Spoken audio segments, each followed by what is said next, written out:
اور کہتے ہیں اے نفس مطمئنہ اللہ کی مغفرت اور خوشنودی کی طرف نکل چل۔ چنانچہ اس کی روح اس طرح بہہ کر نکل جاتی ہے جیسے مشکیزے کے منہ سے پانی کا قطرہ بہہ جاتا ہے۔ ملک الموت اسے پکڑ لیتے ہیں اور دوسرے فرشتے پلک جھپکنے کی مقدار بھی اس کی روح کو ملک الموت کے ہاتھ میں نہیں رہنے دیتے، بلکہ ان سے لے کر اسے کفن میں لپیٹ کر اس پر اپنی لائی ہوئی خوشبو مل دیتے ہیں، اور اس کے جسم سے ایسی خوشبو آتی ہے جیسے مشک کا ایک خوشگوار جھونکا جو زمین پر محسوس ہو سکے۔ پھر فرشتے اس روح کو لے کر اوپر چڑھ جاتے ہیں، اور فرشتوں کے جس گروہ پر بھی ان کا گزر ہوتا ہے وہ گروہ پوچھتا ہے کہ یہ پاکیزہ روح کون ہے؟ وہ جواب میں اس کا وہ بہترین نام بتاتے ہیں جس سے دنیا میں لوگ اسے پکارتے تھے، یہاں تک کہ وہ اسے لے کر دنیا کا جو آسمان ہے وہاں تک پہنچ جاتے ہیں اور دروازے کھلواتے ہیں۔ جب دروازہ کھلتا ہے تو ہر آسمان کے فرشتے اس کے ساتھ ہو لیتے ہیں اور اگلے آسمان تک اسے چھوڑ کر آتے ہیں، اور اس طرح وہ 7ویں آسمان تک پہنچ جاتے ہیں، اور اللہ تعالیٰ فرماتا ہے کہ میرے بندے کا نامہ اعمال علیین میں لکھ دو اور اسے واپس زمین کی طرف لے جاؤ، کیونکہ میں نے اپنے بندوں کو زمین کی مٹی ہی سے پیدا کیا ہے، اسی میں انہیں لوٹاؤں گا اور اسی سے دوبارہ نکالوں گا۔ چنانچہ اس کی روح جسم میں واپس لوٹا دی جاتی ہے۔ پھر اس کے پاس 2 فرشتے آتے ہیں، وہ اسے بٹھا کر پوچھتے ہیں کہ تیرا رب کون ہے؟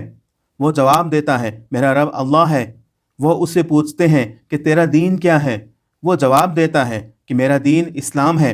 وہ پوچھتے ہیں کہ یہ کون شخص ہے جو تمہاری طرف بھیجا گیا تھا؟ وہ جواب دیتا ہے کہ وہ اللہ کے پیغمبر صلی اللہ علیہ وسلم ہیں۔ وہ اس سے پوچھتے ہیں کہ تیرا علم کیا ہے؟ وہ جواب دیتا ہے کہ میں نے اللہ کی کتاب پڑھی، اس پر ایمان لایا اور اس کی تصدیق کی۔ اس پر آسمان سے ایک منادی پکارتا ہے کہ میرے بندے نے سچ کہا، اس کے لیے جنت کا بستر بچھا دو، اسے جنت کا لباس پہنا دو اور اس کے لیے جنت کا ایک دروازہ کھول دو۔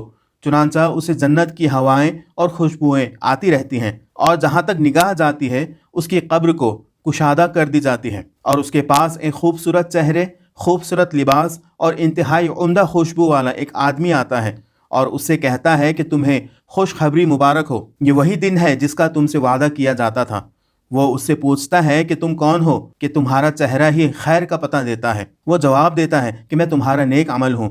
اس پر وہ کہتا ہے کہ پروردگار قیامت ابھی قائم کر دے تاکہ میں اپنے اہل خانہ اور مال میں واپس لوٹ جاؤں۔ اور جب کوئی کافر شخص دنیا سے رخصتی اور سفر آخرت پر جانے کے قریب ہوتا ہے تو اس کے پاس آسمان سے کالے چہروں والے فرشتے اتر کر آتے ہیں جن کے پاس ٹاٹ ہوتے ہیں، جہاں تک نگاہ پہنچتی ہے وہی فرشتے بیٹھے ہوتے ہیں۔ پھر ملک الموت آ کر اس کے سرہانے بیٹھ جاتے ہیں اور اس سے کہتے ہیں کہ اے بری نفس، اللہ کی ناراضگی اور غصے کی طرف چل۔ یہ سن کر اس کی روح جسم میں دوڑنے لگتی ہے، اور ملک الموت اسے جسم سے اس طرح کھینچتے ہیں جیسے گیلی اون سے سیخ کھینچی جاتی ہے، اور اسے پکڑ لیتے ہیں۔ فرشتے ایک پلک جھپکنے کی مقدار بھی اسے ان کے ہاتھ میں نہیں چھوڑتے اور اس ٹاٹ میں لپیٹ لیتے ہیں، اور اس سے مردار کی بدبو جیسا ایک ناخوشگوار اور بدبودار جھونکا آتا ہے۔ پھر وہ اسے لے کر اوپر چڑھتے ہیں۔ فرشتوں کے جس گروہ کے پاس سے ان کا گزر ہوتا ہے وہی گروہ کہتا ہے کہ یہ کیسی خبیث روح ہے۔ وہ اس کا دنیا میں لیا جانے والا بدترین نام بتاتے ہیں، یہاں تک کہ اسے لے کر آسمانی دنیا میں پہنچ جاتے ہیں۔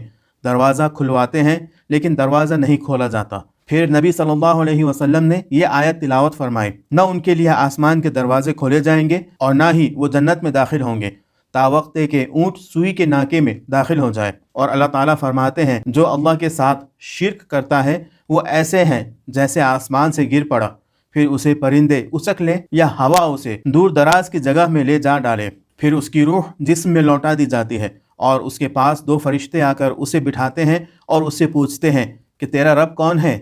وہ جواب دیتا ہے ہائے افسوس، مجھے کچھ پتہ نہیں۔ وہ اس سے پوچھتے ہیں کہ تیرا دین کیا ہے؟ وہ پھر وہی جواب دیتا ہے۔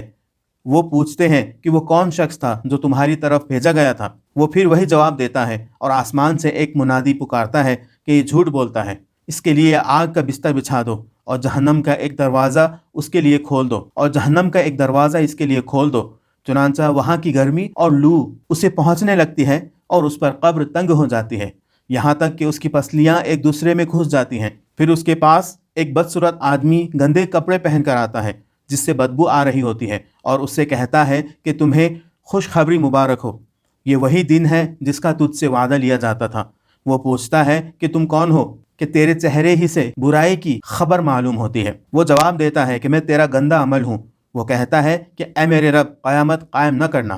آئیے اب قبر کا عذاب اور قبر کی جو نعمتیں ہیں اس کے بارے میں جانتے ہیں۔ قبر کا عذاب یا نعمت روح اور جسم دونوں کے لیے ہے، اور اس پر اہل سنت کا اجماع ہے، جیسا کہ ابن تیمیہ رحمہ اللہ کا قول مجمع الفتاوی میں ہے۔ بلکہ عذاب اور نعمت روح اور جسم دونوں کے لیے ہے، اور اسی پر اہل سنت اور امت کا اتفاق ہے۔ انہوں نے یہ بھی کہا برزخ میں موت اور قیامت کے درمیان جزا اور سزا ہے۔ یہ تمام سلف صالحین کا قول ہے، لیکن اہل بدعت میں سے صرف چند لوگوں نے اس کا انکار کیا ہے۔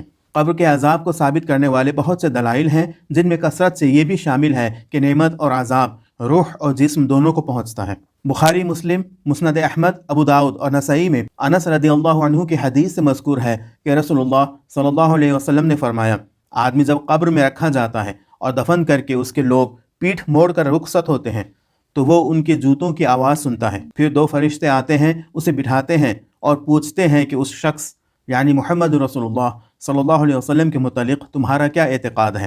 وہ جواب دیتا ہے کہ میں گواہی دیتا ہوں کہ وہ اللہ کے بندے اور اس کے رسول ہیں۔ اس جواب پر اس سے کہا جاتا ہے کہ یہ دیکھ جہنم کا اپنا ایک ٹھکانہ، لیکن اللہ تعالیٰ نے جنت میں تیرے لیے ایک مکان اس کے بدلے میں بنا دیا ہے۔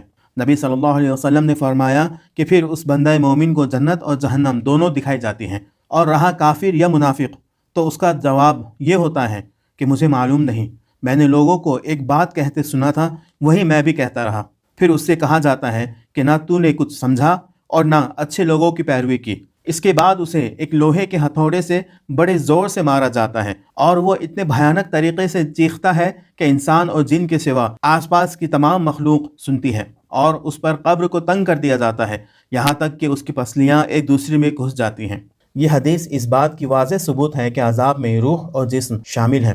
دوسری دلیل ہے جسے ترمذی نے ابو ہریرہ رضی اللہ عنہ کی حدیث سے روایت کیا ہے، اور وہ حسن سند کے ساتھ ہے کہ رسول اللہ صلی اللہ علیہ وسلم نے فرمایا، جب میت کو دفنایا جاتا ہے تو اس کے پاس کالے رنگ کی نیلی آنکھ والے دو فرشتے آتے ہیں۔ ان میں سے ایک کو منکر اور دوسرے کو نکیر کہا جاتا ہے، اور وہ دونوں پوچھتے ہیں تو اس شخص کے بارے میں کیا کہتا تھا؟ وہ میت کہتا ہے وہی جو وہ خود کہتے تھے کہ وہ اللہ کے بندے اور اللہ کے رسول ہیں، اور میں گواہی دیتا ہوں کہ اللہ کے سوا کوئی معبود برحق نہیں، اور محمد صلی اللہ علیہ وسلم اس کے بندے اور رسول ہیں۔ ہمیں معلوم تھا کہ تو یہی کہے گا۔ تو اس کی قبر کو لمبائی اور چوڑائی میں 70 گز کشادہ کر دی جاتی ہے، پھر اس میں روشنی کر دی جاتی ہے، پھر اس سے کہا جاتا ہے سو جا۔ وہ کہتا ہے مجھے میرے گھر والوں کے پاس واپس پہنچا دو کہ میں انہیں یہ بتا سکوں۔ تو وہ دونوں کہتے ہیں تو سو جا، اس دلہن کی طرح جسے صرف وہی جگاتا ہے جو اس کے گھر والوں میں اسے سب سے زیادہ محبوب ہوتا ہے، یہاں تک کہ اللہ اسے اس کی اس خوابگاہ سے اٹھائے۔ اور اگر وہ منافق ہے تو کہتا ہے میں لوگوں کو جو کہتے سنتا تھا وہی میں بھی کہتا تھا، اور مجھے کچھ نہیں معلوم۔ تو وہ دونوں اس سے کہتے ہیں ہمیں معلوم تھا کہ تو یہی کہے گا۔ پھر زمین سے کہا جاتا ہے تو اسے دبوچ لے، تو وہ اسے دبوچ لیتی ہے، اور پھر اس کی پسلیاں ادھر کی ادھر ہو جاتی ہیں۔ وہ ہمیشہ اسی عذاب میں مبتلا رہتا ہے، یہاں تک کہ اللہ اس کی اس خوابگاہ سے اٹھائے۔ آج کے لیے اتنا ہی۔ اللہ رب العزت سے دعا ہے کہ اللہ تعالی ہمیں ان باتوں کو سمجھنے اور اس بلا سے ہمیں محفوظ رکھنے کی توفیق عطا فرمائے، آمین۔ وآخر دعوانا ان الحمد للہ رب العالمین۔ السلام علیکم ورحمۃ اللہ وبرکاتہ۔